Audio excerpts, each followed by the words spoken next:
So I did file just to get it lowered because we just had another hearing, and one of the things the judge was on me about is making the effort to see my kid. When can you be available? Why don't you give her this 6-week date period? And I'm like, Your Honor, I have to be available and work these hours. I don't physically have the time. Do you understand? Like, working 60 hours a week is a lot. I'm working 5 to 7 days a week just to keep up with what I have to pay her. It's not survivable. It's not realistic.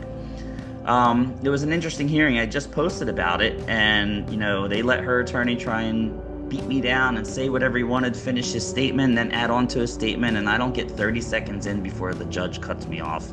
And I haven't heard you mention one thing about your children. It's like, you didn't even let me finish. In hindsight, to give the judge some credit, I think she realized we weren't going to come to a decision at that hearing right then and there. Yeah. And it's just a fast forward to we're going to have an official hearing at the court system, which is like in October. So I will digress on that. But come that hearing, I've learned you've prepared me. I will object. I am going to finish my statement. You are not going to show bias, and you're not going to cut me off. It's like any skill you learn. Each time, just try and learn and retain something new.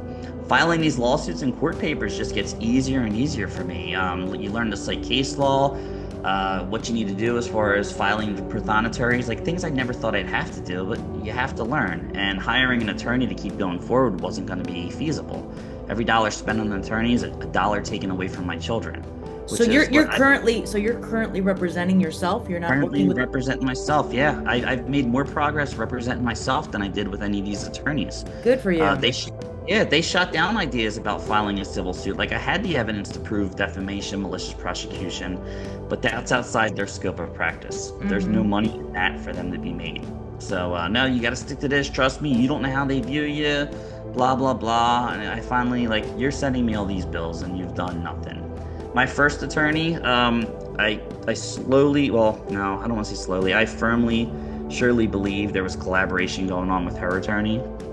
At the courthouse, I heard her make a comment to her junior associate, the one she handed everything off to, about where does she think the money's going to come from? And I thought she meant like my payments to her, my wife, if I lost my job or something from these accusations. But I'm starting to realize the money is the money that her and the other attorney were going to get if I lost my job from these accusations. That's what they care about. It was just one bill after the other. They want you to be fighting behind. Of They course. want you They want to your- drag this on as long as possible. Yeah. I always say the line, there's no money in curing cancer. There's a lot of money in treating cancer. And I That's always right. felt like that's some of the reasons we don't have cures for a lot of these things, and it makes perfect sense.